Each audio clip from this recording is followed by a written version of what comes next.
Oops! Did I just push you, Gramps? My bad. Floor's wet, son. Be careful. Son, the janitor calls me son. Hear that, everybody? I meant no disrespect. Watch the floor, old man. That's all you're good for. Please, I have work to finish. Then work. Shine my belt, janitor. I clean floors, not belts. You'll clean whatever I say. 12 wins, old man. 12. Yeah. What do you have? A wet floor and a long memory. Film this. The mop guy thinks he's tough. Smile for the camera, Grandpa. No, sir. Floors are just slippery when you don't watch your step. I never slip. Everyone slips. Some just haven't met the floor yet. Kyle Bennett laughed, 12 wins deep and certain, never knowing the janitor he shoved for fun had trained 3 national champions. Have you ever been laughed at by someone who had no idea who you really were? 5 in the morning, Columbus, Ohio. The lights of Ironclad Performance Center buzzed awake one row at a time. Otis Foster unlocked the side door the way he had for 9 years, with a soft click and a quiet nod to the empty room. He filled his bucket. He measured the soap with the care of a chemist. Then he mopped the training floor in long, even arcs that never crossed their own path. Most people clean a floor. Otis read it. Every scuff told him who trained sloppy, who dragged a tired foot, who favored a bad knee. He knew this gym better than the men who owned it. He was 68, lean as wire rope, with white stubble and hands the color of worn leather. He moved slowly, but never clumsily. Watch him long enough and strange details surfaced. He never stood with his weight on both heels. He folded his cleaning rags in perfect thirds, corners sharp as paper cranes. When a barbell rolled off a rack one morning, his hand caught it before his eyes seemed to move. A trainer blinked and laughed it off. "Lucky catch," he said. Otis only nodded. Luck was a word he let other people keep. Home was a small brick house on the east side, paid off and quiet.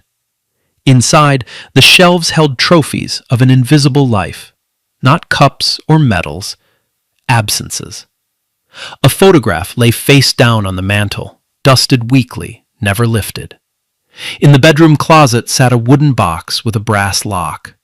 The key hung on a chain around his neck, under his shirt, against his heart. 15 years, and he had not opened it once.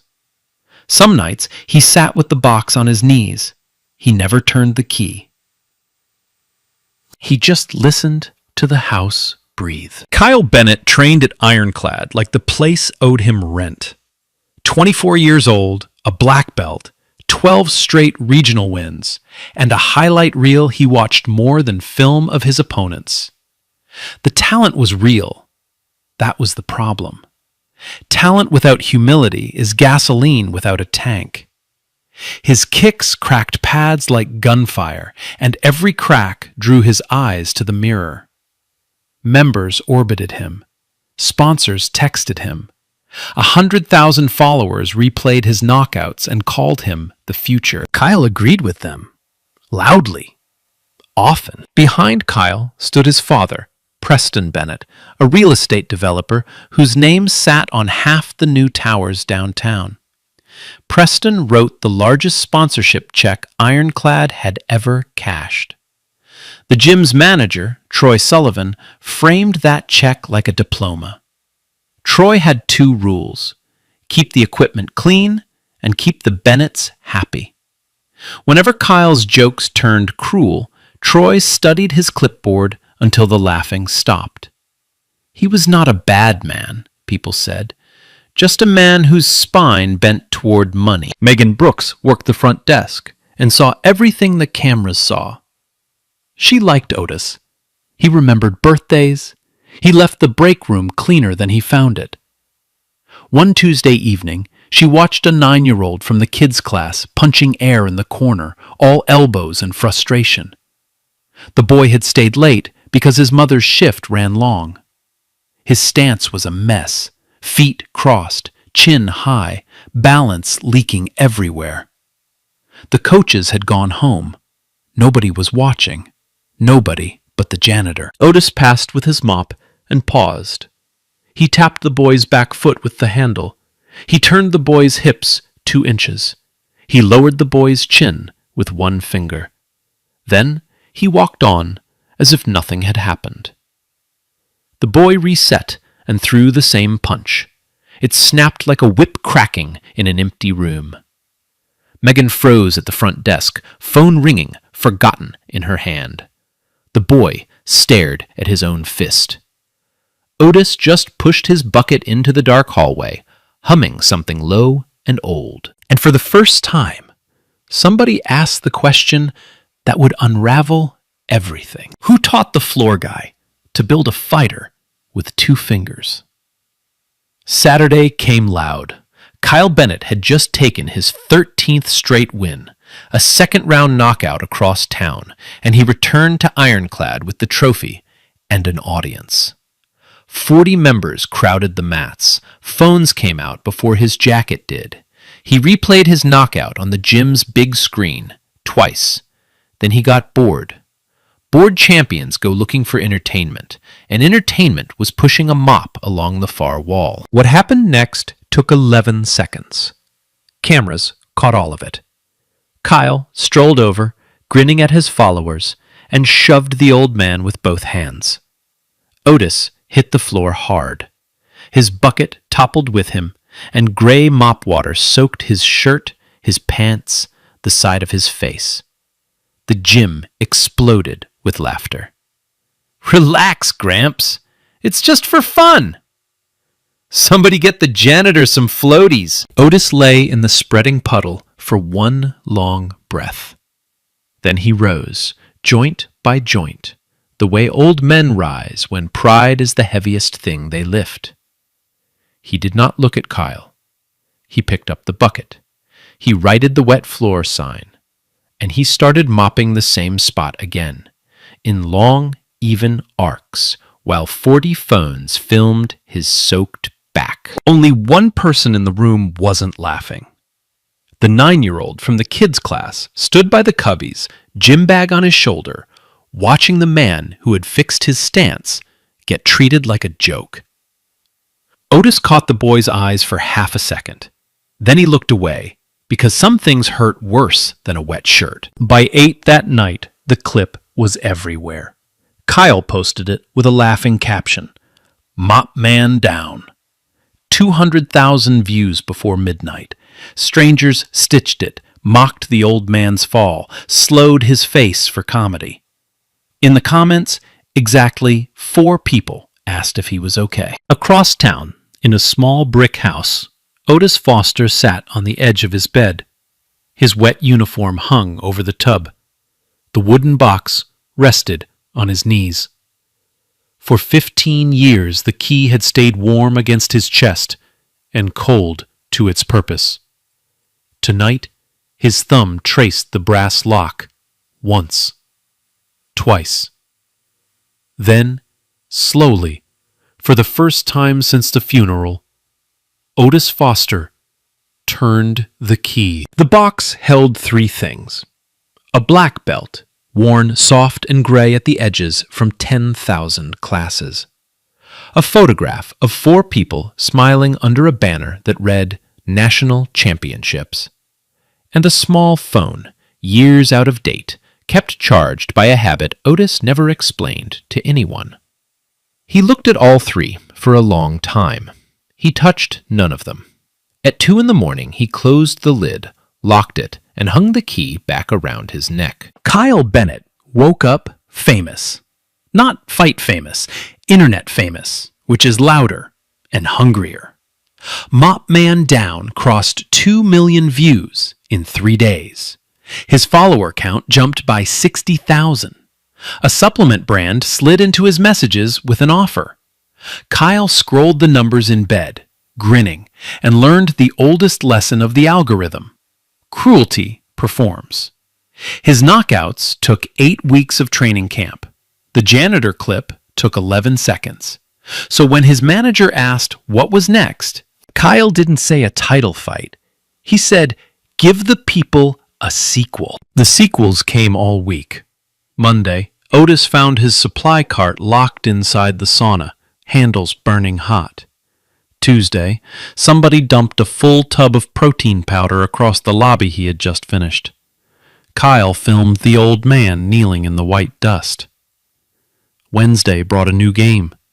Kyle blocked the hallway and wouldn't move until Otis bowed. "Bow to the champ, Gramps. It's tradition." Otis bowed, small and slow, eyes down. The camera loved it. The followers loved it more. Each clip ended the same way, with Kyle's laughing face and a caption about respect. Megan took it to Troy Sullivan twice. Twice Troy studied his clipboard. "Boys blow off steam," he said. "Otis hasn't complained." That part was true. Otis never complained. But Megan had started doing something quiet at the front desk.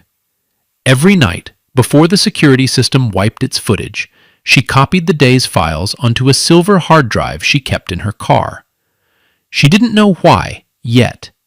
She just knew somebody should. Thursday night, Otis sat in his truck in the gym parking lot, too tired to drive. He took out the small, outdated phone from the box, one saved voicemail. He had paid the carrier for years to keep that number alive. His thumb knew the path in the dark. "Hey, Dad, it's me. We're gassing up outside Dayton. Be there by 6. Coach Foster and Champion Foster? That's going to look crazy on one trophy. Love you. Watch the door. I'm bringing it home." A 19-year-old voice, bright as morning. Otis listened twice. He did not cry. He had done his crying in rooms this town never saw. He pressed save, the way he always pressed save, and went home. By Friday, the numbers dipped. The internet was getting bored, and Kyle could feel it like a dropping temperature. Pranks were appetizers. The audience wanted a main course. That night, he posted a poll to his followers. Should the janitor fight me? 91% said yes. Kyle stared at the result with a strange heat in his chest. Somewhere, under the grin, in a room of himself he never visited, a small voice asked why an old man's calm bothered him this much. He muted it. Saturday afternoon, the gym was packed for open mats. Kyle waited until the room was full. Then he killed the music. "Everybody, gather up! Special event!" He dragged a chair to the center and stood on it, phone lights finding him like stage beams. "Ironclad, give it up for the real star of my page, Mop Man himself." Laughter rolled. 40 cameras turned to the far wall, where Otis stood with his cart, gray water going still in the bucket.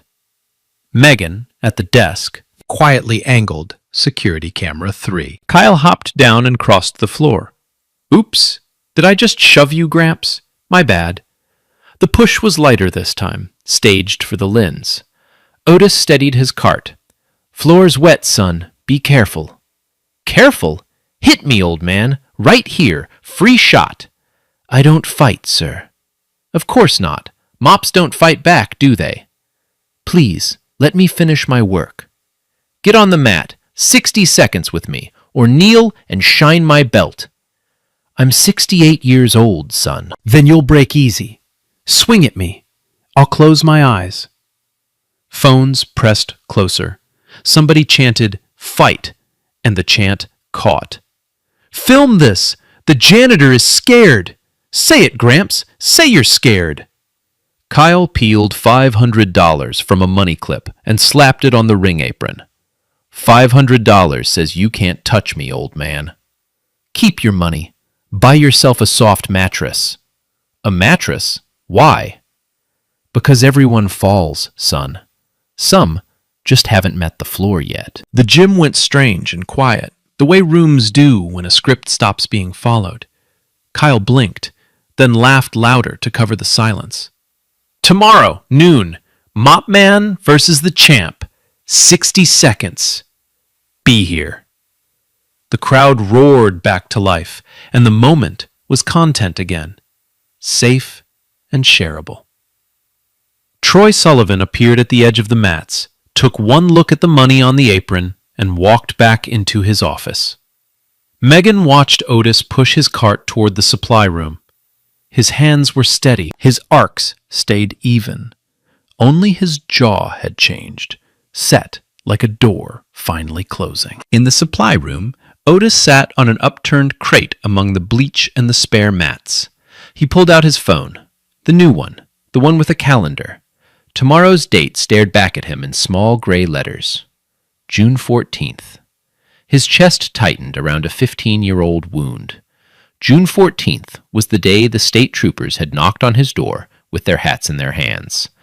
The day a silver Honda never made it past Dayton. Of all the days that boy could have picked for his circus, Kyle Bennett had chosen the anniversary of Caleb Foster's death. 60 seconds, the boy had said. Otis closed the calendar and stared at the wall for a long time. Sunday came up gray and soft. Before the sun cleared the trees, Otis stood in Greenlawn Cemetery with 2 folding chairs and 1 cup of coffee. He set a chair by each stone. Ruth Foster, beloved wife. Caleb Foster, 19 forever. Otis drank half the coffee and poured the rest into the grass. They want me on the mat today, baby, he told Ruth Stone. On his day. The wind moved the maples. He turned to Caleb Stone and sat a long while. I'm not going to hurt that boy, he said finally. I'm going to introduce him to himself. From the truck, he made 1 phone call, a number he had not dialed in 6 years. It rang twice. Mason, it's Coach. Silence, then a breath that sounded like a man sitting down. Coach Foster. My God. Noon today, Ironclad Performance Center. I need a witness. A witness to what? 60 seconds. At home, Otis opened the closet and took down a canvas bag stiff with disuse. He folded his old gi into it, white gone cream with age. He left the black belt in the box. He would not wear rank against a child. Defense only, he promised the empty house. Not 1 strike. By 11:30, the parking lot of Ironclad was already full, and the internet was waiting for a beating. It would get a lesson instead. Noon arrived like a held breath. Inside Ironclad, 300 people pressed around the main mat, and thousands more floated in Kyle's live stream, numbers climbing in the corner of his screen. Somebody had printed a banner, the Janitor Challenge. Kyle bounced in his corner in a fresh team jacket, rolling his neck, playing to the cameras. The $500 sat under a water bottle at the mat's edge. Troy Sullivan stood where managers stand when they want to be seen and not blamed. At 1 minute past 12, the crowd parted, laughing, phones high. Otis Foster walked through in a cream-colored gi, no belt, feet bare. The laughter stuttered. Something about the way he walked confused the room. No shuffle now. Each step landed quiet and exact, weight pouring from foot to foot like water finding level. In the back row, a broad-shouldered man in a gray hoodie lowered his coffee and went very still. Nice pajamas, Gramps, Kyle called, arms wide. You get those from the Lost and Found? They were a gift. 60 seconds. Try to survive. 60 seconds, Otis agreed. Try to listen. Listen to what?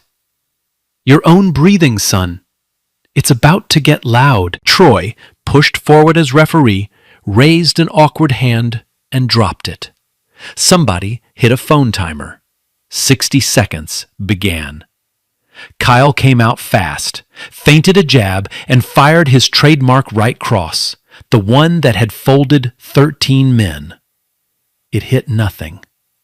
Otis was simply not where the fist arrived, his head off the line by 4 inches, no more, no less. The gym heard it before it understood it. The whisper of bare feet on vinyl, the snap of Kyle's sleeve cutting empty air. A low hook whistled through the space where an old man's ribs had been a half-second earlier. A head kick swept over a head that had already bowed politely beneath it. Otis never blocked. Blocking is for people who arrive late. He turned, shifted, breathed, and the mat under him made almost no sound at all. 20 seconds in, nobody in the building was laughing. Kyle's breathing got loud, just as promised. He swung harder, which made him slower, which made the air he hit feel heavier. In the live stream chat, the jokes were dying mid-sentence. Someone typed, "Is this real?" Someone else typed, "The janitor is a ghost." The view counter rolled past 80,000. Kyle heard none of it. All he heard was his own lungs and the soft, patient slide of 2 bare feet that would not stay still. At 31 seconds, Kyle stopped boxing and shot for a double-leg takedown, diving at the old man's knees. What happened next would be replayed 9 million times in slow motion. Otis dropped his hips, caught the incoming shoulders, and turned. Just turned. Kyle's own speed did the rest, lifting him over a quiet hip and laying him flat on his back. The sound of the landing went through the gym floor like a dropped piano. 300 people inhaled at once. Nobody exhaled. Kyle stared at the ceiling, lungs empty, pride emptier. The old man stood over him, hands open, offering to help him up. "Breathe, son. You're fine. The floor caught you." Kyle slapped the hand away and scrambled to his feet. At the front desk, Megan Brooks had stopped pretending to work. Her hands were pressed over her mouth. On her monitor, security camera 3 recorded the wide angle nobody's phone could see. The whole mat, both men, every step. She glanced at the red recording light and made a decision that would matter more than anyone knew. She hit protect on the file. The second fall came at 44 seconds. Kyle charged blind, both hands reaching, all technique abandoned, just 200 pounds of humiliation looking for a throat. Otis stepped off the line, guided the reaching arm past its target, and let the boy's momentum write its own ending. Kyle hit the mat face down, slid a foot and a half, and stopped at the feet of his own live stream tripod. His camera looked down at him. 80,000 strangers looked with it. 10 seconds left. Kyle rose with something broken loose behind his eyes. He grabbed a metal water bottle from the mat's edge and swung it at the old man's skull. The crowd screamed. Otis swayed inside the arc, trapped the swinging arm, and turned his hip one final time. But this throw was different. Halfway through the fall, Kyle's head was aimed at the concrete lip beyond the mat. Otis's palm shot out and cupped the back of the boy's neck. He pulled him in. He gave the fall back to the soft vinyl. He laid Kyle down like something fragile. The phone timer sang. 60 seconds. Finished. Otis Foster had not thrown a single strike. He stood in the center of the mat, breathing the way men breathe in libraries, and bowed to the boy gasping at his feet. Then he picked up his canvas bag, left the $500 untouched under the water bottle, and walked toward the locker room through a silence you could have framed. Kyle stayed down for a moment, staring at the lights.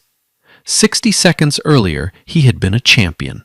Now he was a meme being born in real time, and somewhere in his chest, under the rage, lived a feeling he could not name yet. It felt almost like awe. He buried it fast and reached for his anger instead. Anger was familiar.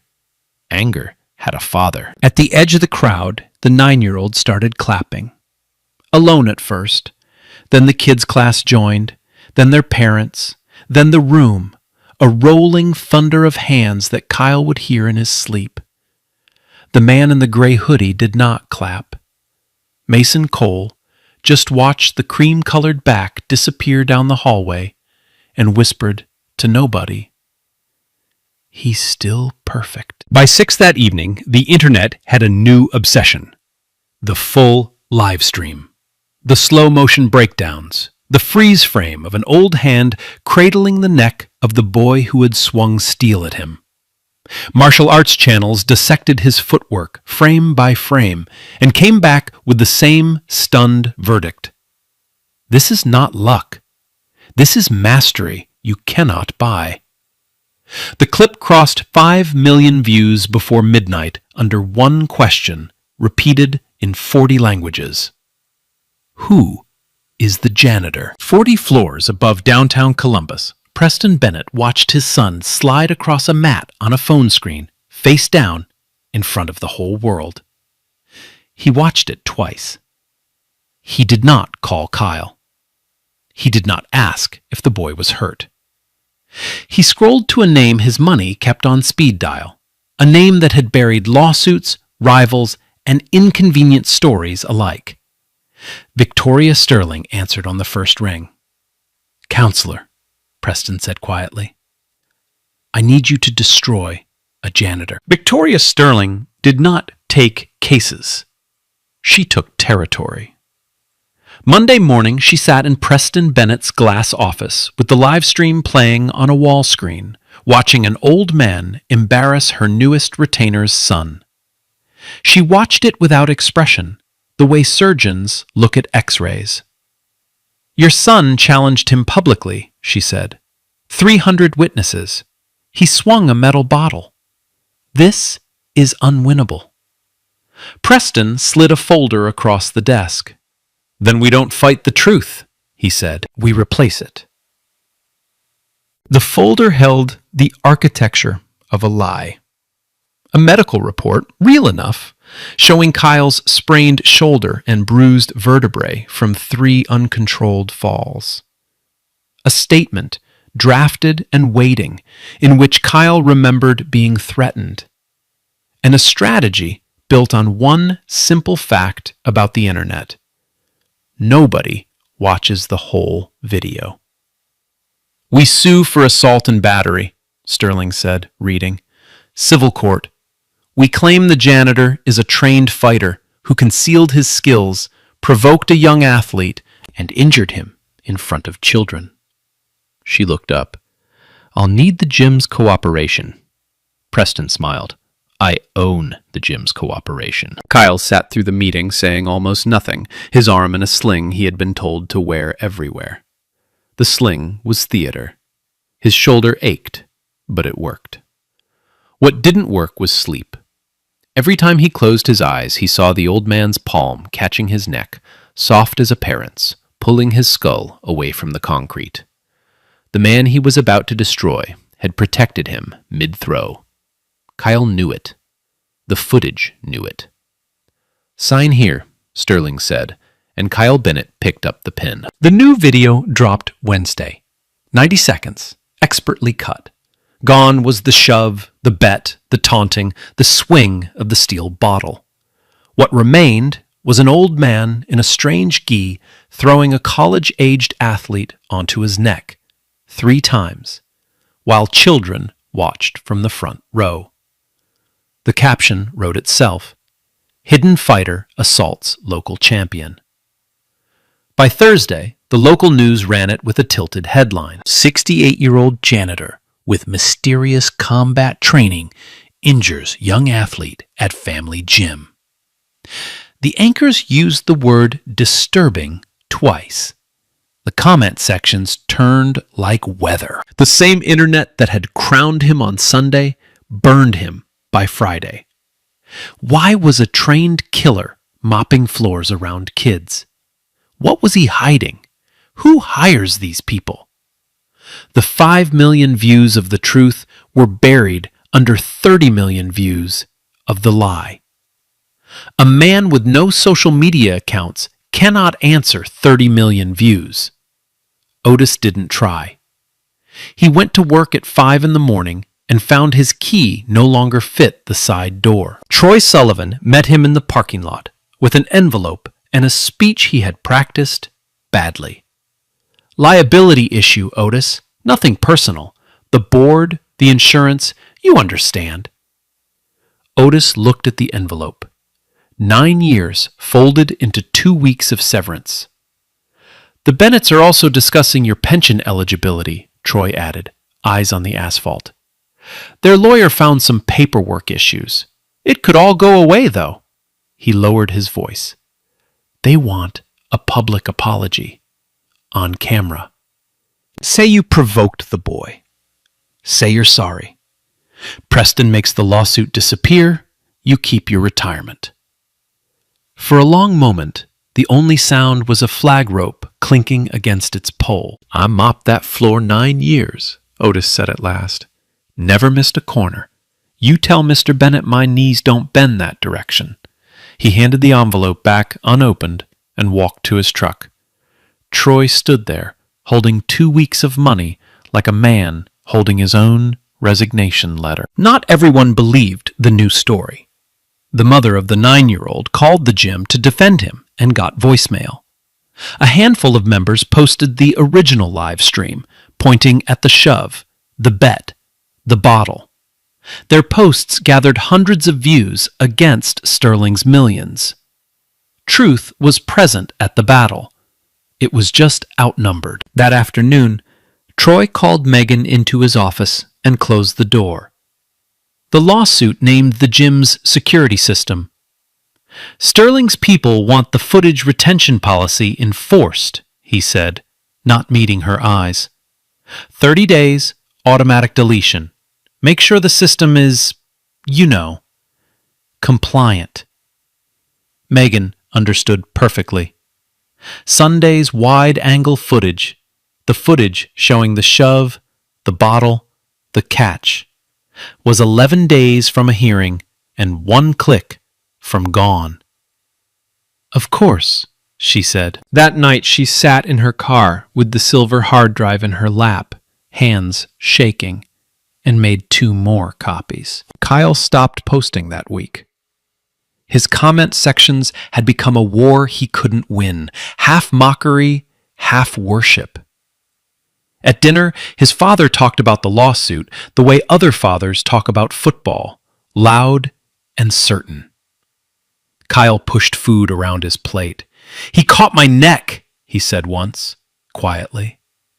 Preston didn't look up. The footage will be gone by Friday, he said. Eat. The summons arrived Saturday by certified mail. Bennett versus Foster. Damages sought, $800,000. Otis read it twice at his kitchen table, then set it down next to a stack of bills and his pension statement. The math was simple and merciless. Even winning would bankrupt him. Lawyers cost more than janitors earn. That night, the old doubts came back wearing new clothes. 15 years ago, he had walked away because the Matts took his son. Now he had stepped on one for 60 seconds, and it was taking the rest. His house, his name, his quiet. Maybe the lesson was the same one, repeating until he learned it. Everything he loved, the fighting life, eventually collected. He took out the old phone that night and held his thumb over the saved voicemail. For the first time in 15 years, he didn't press play. He was afraid of what he'd hear in it now. Not his son's voice, his own failure underneath it. He set the phone face down on the nightstand, turned off the light, and lay in the dark with his eyes open. The hearing was set for a Tuesday, 11 days out. Sterling fed the press all week. An anonymous source said the janitor had a violent past. Another source wondered why no dojo in Ohio had records of him. The story wrote itself into shape. The shape money wanted. By Monday night, the man who had refused to throw a single punch was the most hated old man in Columbus. He was sitting in the kitchen that Monday night, alone with cold coffee and the summons, when headlights swept the window. Then a second pair. Then a third. Car doors closed in the driveway. 1, 2, 3. Unhurried. Otis rose slowly. 68 years old, sued, fired, and famous for all the wrong reasons. He had no idea who would come for him at 10 at night. The knock, when it came, was soft, almost respectful. He opened the door. 3 people stood on the porch in the June dark, and 15 years stood behind them. Mason Cole, shoulders filling the doorway. Sarah Whitfield, silver medal posture, ears flattened by 2 decades of judo. Dominic Hayes, tailored coat, gym chain logo on his cap. Nobody spoke. Then Sarah stepped forward and hugged the old man so hard the porch light shook. "You stopped answering letters, Coach," she said into his shoulder. "So we stopped writing. We came instead." They sat in his kitchen until 2 in the morning. Mason had flown in for the challenge and stayed for the lawsuit. He had called the others the night the doctored video dropped. Otis tried twice to send them home. "This is my mess." Dominic set his coffee down. "Coach, you taught us the first rule of the corner. Nobody fights alone." Otis looked at 3 faces he had built from nothing, and for once, the old man ran out of arguments. Tuesday. The hearing room was small, but the story was not, so the hallway outside filled with cameras. Judge Harlan Pierce, a careful man with reading glasses and no patience for theater, called the room to order. Preston Bennett sat behind his lawyer like a man who had already read the ending.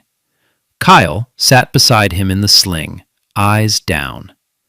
Otis came alone, in his church suit, hands folded, representing himself because he could afford nothing else. Victoria Sterling worked the room like a scalpel. She played the 90-second cut on a courtroom screen. She used the phrase concealed combat training 4 times. "Mr. Foster, what belt do you hold?" "I hold no belt, ma'am." "What rank have you held?" "Rank fades when you stop wearing it." "Answer the question." "Black belt, 3 disciplines." Murmurs. She turned to the judge. "A man with that training is a weapon, Your Honor. A weapon worked beside children for 9 years without disclosure." Otis said nothing. Slow answers, short answers, just as the truth comes when it isn't performing. "Why did a martial arts master spend 9 years pushing a mop, Mr. Foster? What were you hiding from?"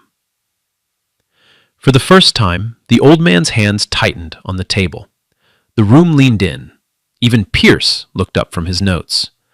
Otis opened his mouth, closed it again. Some doors don't open in public.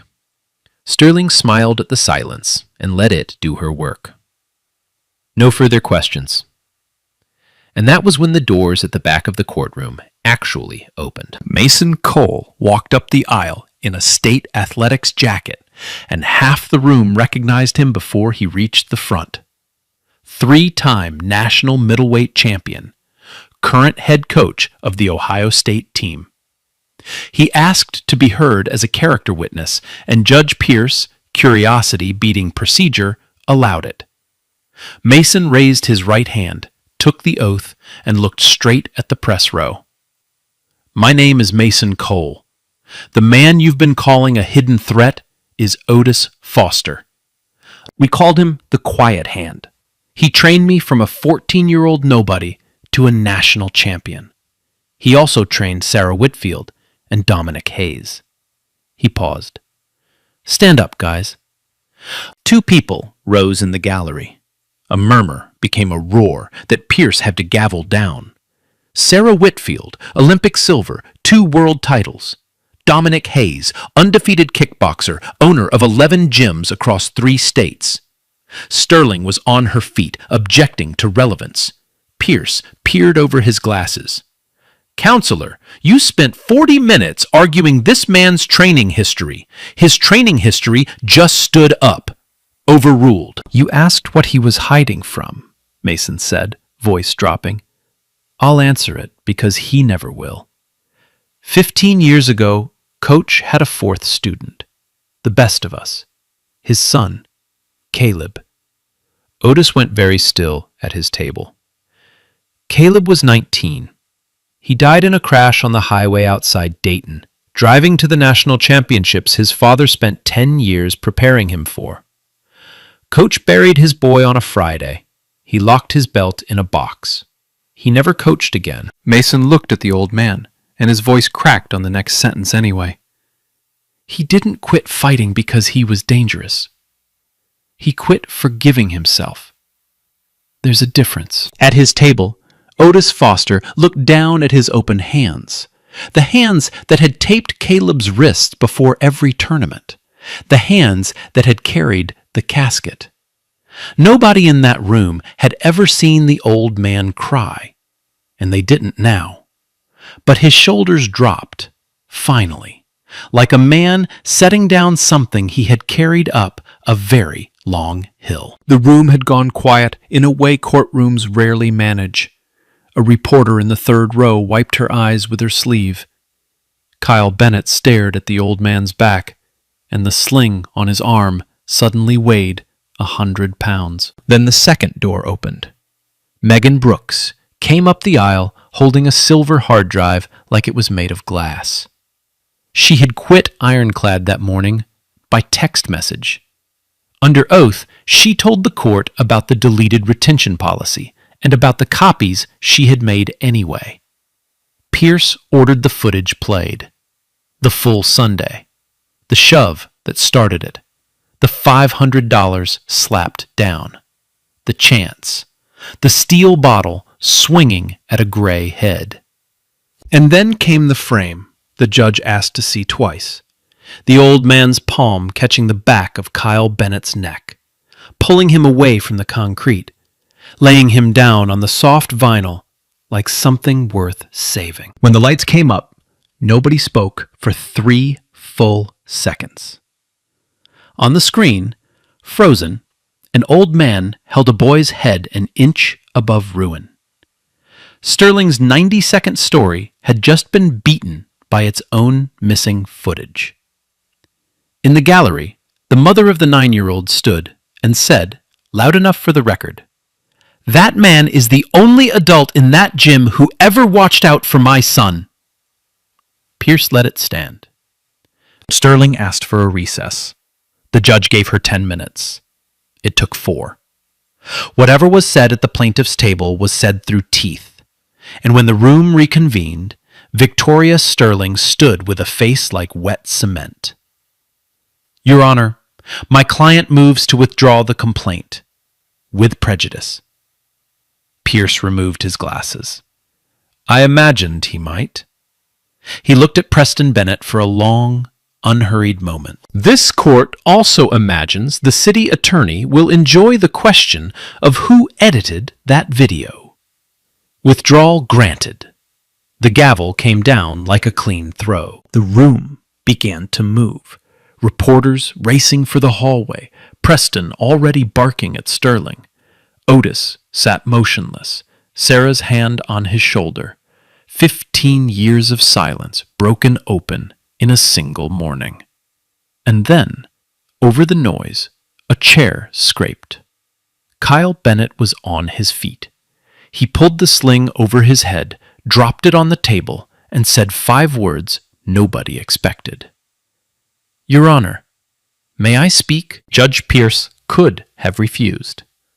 The case was withdrawn, the morning already historic, but he looked at the boy standing without his sling and nodded once. Kyle didn't go to the witness stand. He turned to face the gallery and the cameras he had spent years feeding. Everything Mr. Cole said is true. Everything Megan showed you is true. I shoved him because he was a janitor, and I thought janitors were furniture. His voice broke, and he let it. He never threw one punch at me. The third fall, I was going head first into concrete. He caught me. The man I was trying to ruin caught me. He faced Otis last. I picked June 14th for the fight. I didn't know what that date was. Now I do, and I can't give it back. He bowed, clumsy and unpracticed, the first honest bow of his life. I'm sorry, Mr. Foster. Otis studied him for a long moment and said nothing at all. Some apologies have to season before they're answered. The consequences arrived like dominoes that had been waiting politely in line. The State Athletic Commission reviewed the unedited footage and stripped Kyle's regional titles for conduct, the steel bottle alone ending the debate. His sponsors were gone by Friday. The supplement brand released a statement containing the word values 3 times. Preston Bennett fared worse. The city attorney opened an inquiry into the doctored video, and his partners, smelling weather, backed out of 2 downtown projects. The Ironclad board, suddenly brave, voted Troy Sullivan out before lunch on a Tuesday. He packed his frame check himself. Megan Brooks turned down 4 job offers from news stations and took 1 from a law office. 2 weeks later, the Ironclad board called Otis Foster into the office that used to ignore him. They offered him the head coaching position, full salary, his name on the wall. Otis listened with his hands folded. I'll take it, he said, on one condition. Tuesday and Thursday nights, the main mat belongs to the neighborhood. Free self-defense classes for every kid who walks in. No fees, no cuts. The board agreed before he finished. One more thing, Otis added. It has a name, the Caleb Foster Program. Nobody in the room argued with that. On the first night of the program, 32 children sat cross-legged on the main mat, the 9-year-old front and center. Otis walked in, carrying the wooden box and a hammer. First, he drove a small nail into the wall by the door and hung a photograph, face out, where it would watch every class. A boy of 19, grinning under a tournament banner, forever about to win. Then Otis opened the box in front of everyone, lifted out the old black belt, and tied it around his waist with hands that did not shake. 15 years of silence ended in 2 quiet knots. First lesson, he told the kids, voice carrying to the corners the way it used to. The strongest thing you will ever learn on this mat is how to walk away from a fight. The second strongest is how to make sure you can. 32 heads nodded like it was scripture. In the back, leaning on the doorframe, Mason Cole grinned at Sarah Whitfield. The quiet hand was loud again. He was halfway through teaching falls when the gym door opened. Kyle Bennett stood there in plain gray sweats, no logos, no entourage, no camera. The room went still. The children knew his face. Everyone in Ohio knew his face. Kyle crossed to the edge of the mat, stopped at the tape line like a man at a border, and bowed. Mr. Foster, teach me the right way. I'll start from nothing. Otis looked at him for a long, level moment. Then he pointed at the supply closet. Grab a mop first, he said. The floor teaches humility. Lesson 1 starts there. Kyle Bennett, former champion. $200,000 sponsorships, gone. Walked to the closet and picked up a mop in front of 32 children. And here is the strange part. Nobody laughed. The boy who had filmed an old man falling now moved a bucket in careful lines while the old man taught children how to stand. The internet would have called it content. The mat called it justice. 6 months later, on a cold Tuesday night in December, the lights of Ironclad burned warm against the dark. Through the front glass, you could see the main mat crowded with children, 60 of them now, in lines that started crooked in October and stood straight by Christmas. The Caleb Foster program had a waiting list. Then it had a second location. By spring, it would have 5, in 5 cities, each one opened by a phone call Otis never asked anyone to make. Mason taught Tuesdays in Columbus. Sarah flew in once a month and taught falling, which she called the most honest skill on earth. Dominic paid every bill and refused every interview. Kyle Bennett was there every night, and he was easy to miss, which was new for him. He wore plain white, like every beginner. He had asked the commission not to expedite his appeal. He swept the mats before class and mopped them after, in long, even arcs that never crossed their own path, because he had asked the old man to show him how. His followers dwindled to 1/10 of what they were. He never posted again.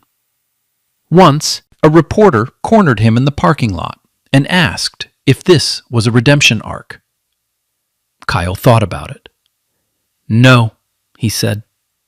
"It's just Tuesdays." Otis Foster still arrived at 5 in the morning. Some habits are load-bearing.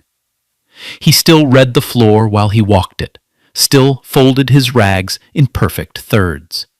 But the photograph by the door faced out now, and he had started talking to it again. Small things, scores and stances, and which kid finally kept her chin down. On June 14th, the program held no classes. The mat stayed empty and the lights stayed on, one night a year, for a champion who never got to arrive.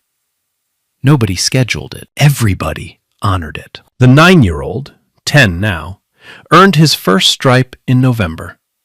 When Otis tied it on, the boy whispered something only the two of them heard. Otis laughed, a real one, from the chest.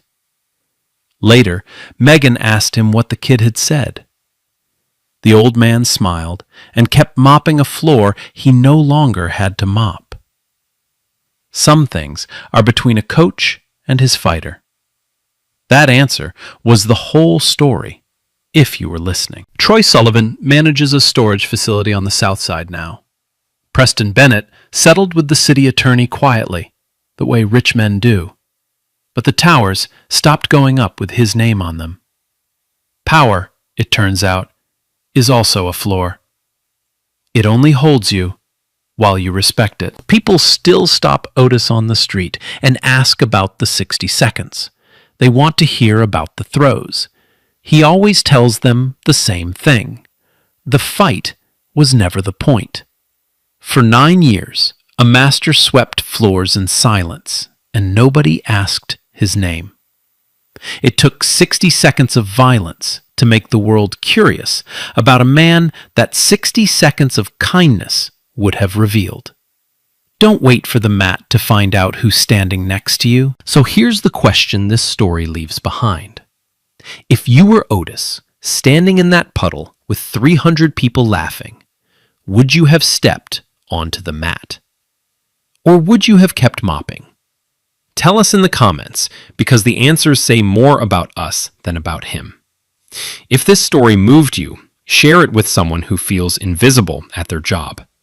They might need to hear that worth doesn't wear a uniform. And subscribe, because there are more stories like this one waiting, and we tell a new one every week. Real talk. The reason I told this story is my grandpa worked maintenance 30 years, smartest man I ever met, and people talked to him like furniture. Somewhere out there is a janitor, a cashier, a nobody, carrying a whole legend quietly. Be the person who asks their name first.